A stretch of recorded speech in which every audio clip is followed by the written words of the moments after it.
Hello friend, welcome to Jhilam's kitchen.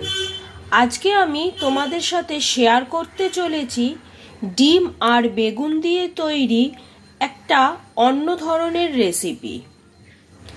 হঠাৎ করে যদি কিছু বানাতে ইচ্ছে করে, খুব সহজে খুব তাড়াতাড়ি বানিয়ে নেওয়ার জন্য এই রেসিপিটা একদম পারফেক্ট।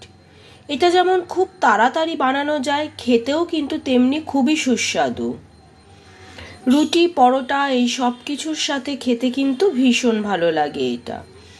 তোমাদের যদি আমার এই রেসিপিটা পছন্দ হয়ে থাকে তাহলে তোমরা লাইক, শেয়ার, কমেন্ট করো। আর আমার চ্যানেলের নিত্য নতুন রেসিপির আপডেট পেতে গেলে আমার চ্যানেলটিকে অবশ্যই সাবস্ক্রাইব করো। ডিম বেগুন দিয়ে তৈরি এই রেসিপিটি বানানোর জন্য আমি প্রথমে একটা বেগুন নিয়েছি। বেগুনটাকে কেটে এরকম সাইজের টুকরো করে নিয়েছি। টুকরোগুলো কিন্তু খুব বেশি ছোটও করব না, আবার খুব বেশি বড়ও করব না, এরকম মাঝারি সাইজের করে কেটে নিতে হবে। যেহেতু বেগুন একটা নরম টাইপের সবজি, সেই জন্য খুব বেশি ছোট করলে কিন্তু আবার গলে যেতে পারে। এখানে একটা বাটিতে আমি নিয়ে নিয়েছি দুটো ডিম। এর মধ্যে অ্যাড করছি নুন। নুন দিয়ে ডিমটাকে ভালো করে ফেটিয়ে নিতে হবে। ডিমটা ভালোভাবে ফেটিয়ে নিয়েছি। এবার এই বেগুনটার মধ্যে আমি ডিমটা অ্যাড করছি। এর মধ্যে দিচ্ছি কাশ্মীরি লঙ্কার গুঁড়ো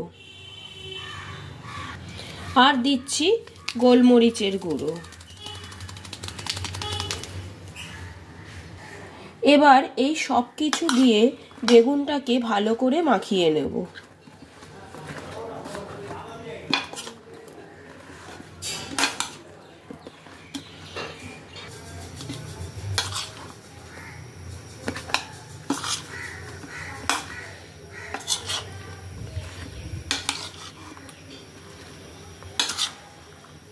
ডিম দিয়ে বেগুনটাকে ভালোভাবে মাখানো হয়ে গেছে।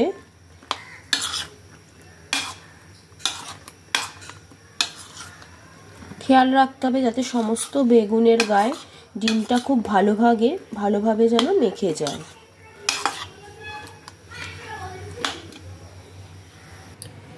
এবার একটা কড়াইতে নিয়ে নিয়েছি সাদা তেল। তেলটা বেশ ভালোভাবে গরম হয়ে গেছে। ওই তেলের মধ্যে আমি দিয়ে দিচ্ছি ডিম দিয়ে মেখে রাখা বেগুনটা। ডিম আর বেগুনকে একসাথে করে ভালোভাবে ফ্রাই করে নিতে হবে।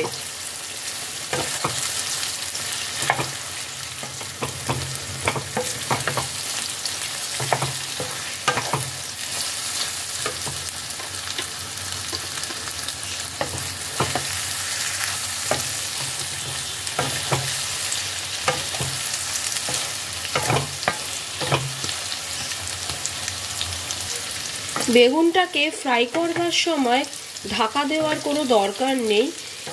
ঢাকা দিলে বেগুনটা আবার বেশি ভাজা হয়ে গলে যাবে, তাহলে কিন্তু তরকারিটা খেতে আবার খুব একটা ভালো লাগবে না।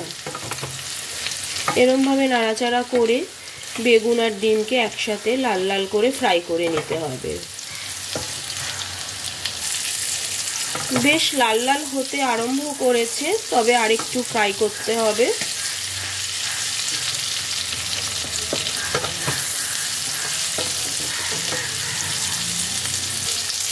ডিম আর বেগুনগুলো বেশ ভালোভাবে ফ্রাই হয়ে গেছে। এবার আমি এর মধ্যে অ্যাড করছি পেঁয়াজ। এখানে একটা বড় সাইজের পেঁয়াজকে এরকমভাবে ডুমো ডুমো করে কেটে নিয়েছি।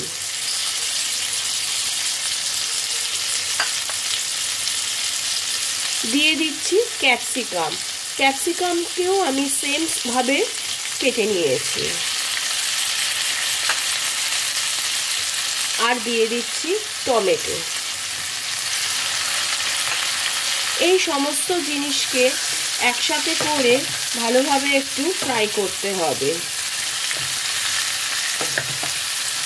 খেয়াল রাখতে হবে যেন ভেজিটেবলগুলো খুব বেশি ফ্রাই হয়ে না যায়।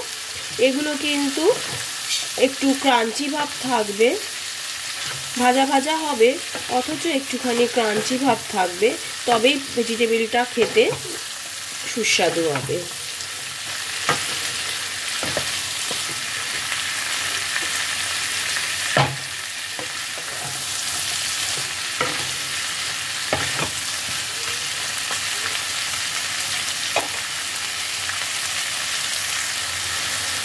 একটু হাই ফ্লেমে দিয়ে ভেজিটেবলগুলোকে ফ্রাই করে নিতে হবে।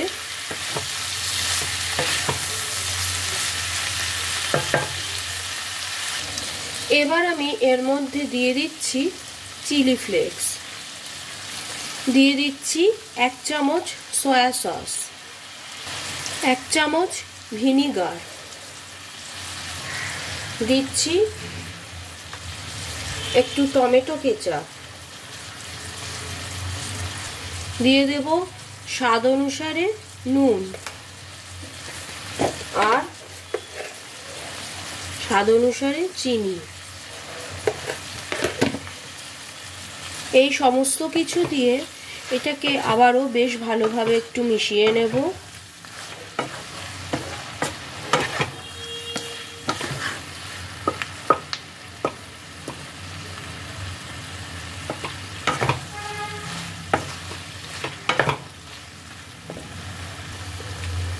তৈরি হয়ে গেল ডিম বেগুন দিয়ে তৈরি একটা দারুণ স্বাদের রেসিপি।